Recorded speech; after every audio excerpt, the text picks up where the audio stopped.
Those 3 straight first-round exits led Giannis to reportedly telling Milwaukee this past offseason that if the organization can't assemble a championship-contending roster, he might be better off playing somewhere else.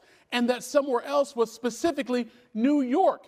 And some talks actually went down between the Bucks and the Knicks over the summer, but no serious trade deals ever materialized. And yet the end of those talks did absolutely nothing to dampen the hopes of the New York fans that want to see Giannis in a Knicks uniform real soon. Well, New York and Milwaukee meeting Tuesday for the first time this season, but not at MSG. There's Giannis, there's Jalen Brunson, and then Giannis going right at Karl Anthony Towns. Wait a minute. How many? All right, there's a dribble. All right, 1, 2, 3. Please don't give me that. Walk. He walked over like the whole half court. They don't even care anymore. It's not even called a travel. All right, so second quarter, the Knicks were up 9, and then Jalen Brunson starts breaking down the defense like a folding chair. Gets the pull-up jumper to go, and then the drive, tough floater, that's good.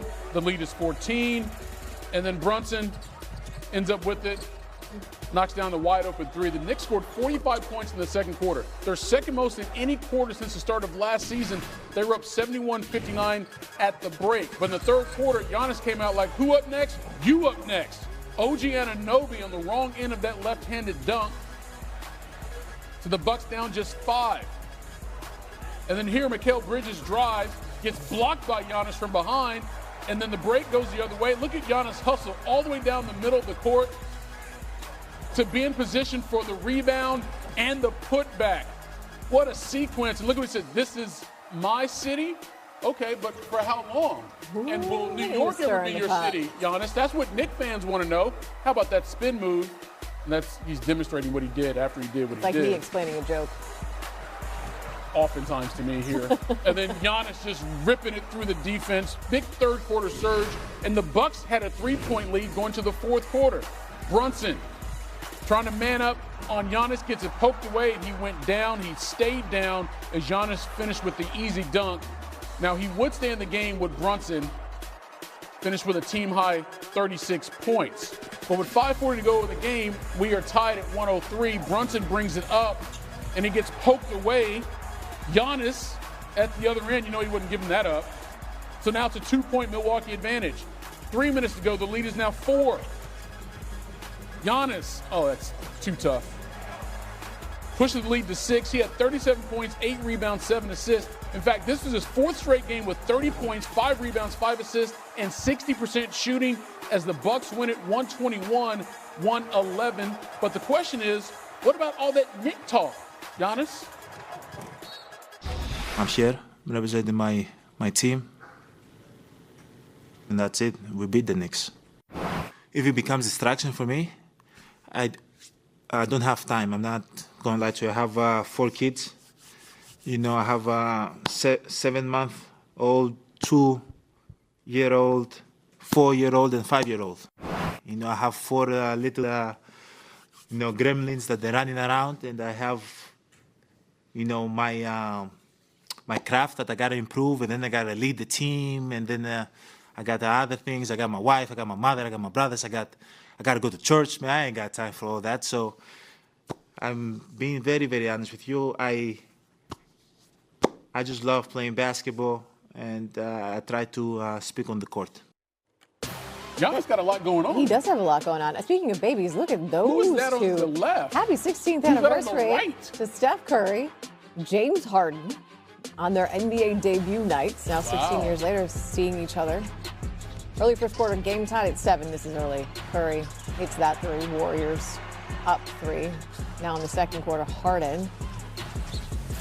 2-point game. Harden was very effective in the first half of this one. 147, now career 20-point first halves. Ties LeBron for the most by any player since 97-98. Clippers had a lead at the half. The problem is Harden didn't actually score a single point in the second half. What? And there unfolds the story of the game. 10 minutes left in the third. Warriors down just 4. Curry. I do it myself. Warriors down 2. Now Curry pushing, finds Jimmy Butler. Butler takes it the rest of the way. And there the Warriors take the lead, 58-57. 4 minutes left. Warriors still with the lead. They wouldn't relinquish it. This time it's Curry. He had 19 points, but 12 of them came in the second half. 2 minutes left in the quarter. This time it's Butler in the corner for 3. He made 3 of those on 4 attempts, 21 points. Al Horford missing the jumper. Butler got it! Warriors outscored the Clippers 32-14 in the third. They outscored them 52-30 in the second half. Wow. Warriors now up 18. That's a lot. Butler attacking, drops it to Draymond. That's an easy score. It's now a 20-point lead. And then Curry creating some space, knocking down the 3. He made 2 of them, but guess what? That is enough. Warriors didn't need it, and that would do it for the Clippers starters. They're like, good night, see you later. Warriors in full control. They win it 98-79. See in the Thunder, one of them, Kings, Thunder. Hello, Russell Westbrook. He's like, remember me? Back in OKC for the first time with the Kings. Malik Monk behind the back. Nice little pass there to Westbrook. 16 points, 9 rebounds. This was in the second. The Kings had an 8-point lead. 3 minutes to play. Still in the second. Thunder down 8. SGA. Shai Gilgeous-Alexander. He is like a ballerina. Point those toes, do a little spin. Thunder down 4 at the break. In the fourth quarter now, Thunder down just 1. SGA, Lou Dort. Dort made 1 of those. That gave the Thunder a 2-point lead. Next Thunder possession, Dort attempts the 3. What's he going to do? He's going to miss. But I told you he already made the one. You already saw it. Aaron Wiggins saves it, gets it back for Isaiah Hartenstein. Dunk, foul. Thunder up 4. They missed the free throw. Wiggins now kicks it out to Caruso. He's still Bald Mamba. You still calling him that when he's not in LA? No. I think we should. Up 5. SGA. He's your dagger. Game high, 31 points. That is history. Thunder win a 5th straight game to open this season, 107-101.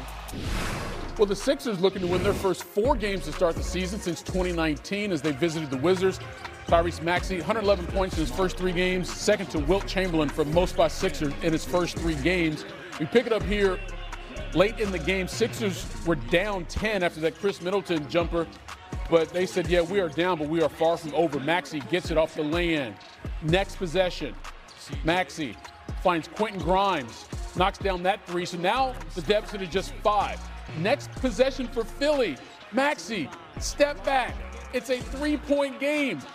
And then under a minute remaining, Maxey to Grimes for 3.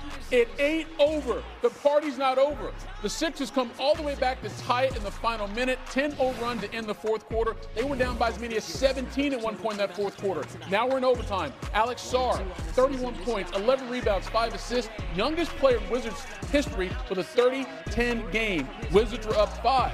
But Maxey was like, if you were out here betting against us, you should see about getting a refund. Reverse. Cuts it to 3. Less than a minute to go. Maxey all the way to the rack with the finish.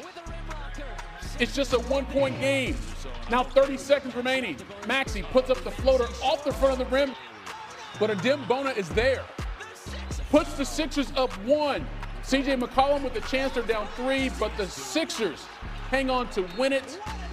39 points for Maxey. He also had 10 assists, and the Sixers, again, come back to win it. Now, look, it took a huge comeback in overtime for them to get this 4-0.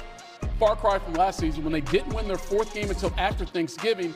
And better health from the former MVP certainly helps. Joel Embiid, he put up 25 Tuesday in his 3rd game of the season. Last year, he only played 4 of the team's first 18 games. In other NBA news, another layer to Terry Rozier's alleged involvement in the gambling scheme currently surrounding the NBA. The discovery that the IRS had placed a more than $8 million lien against his assets in November of 2023. That lien pertains to unpaid back taxes, and it came in the same year that Rozier allegedly manipulated his own performance in a game. Rozier was one of more than 30 arrested last week in 2 federal investigations into illegal gambling. Rozier, through his attorney, has said he is not a gambler and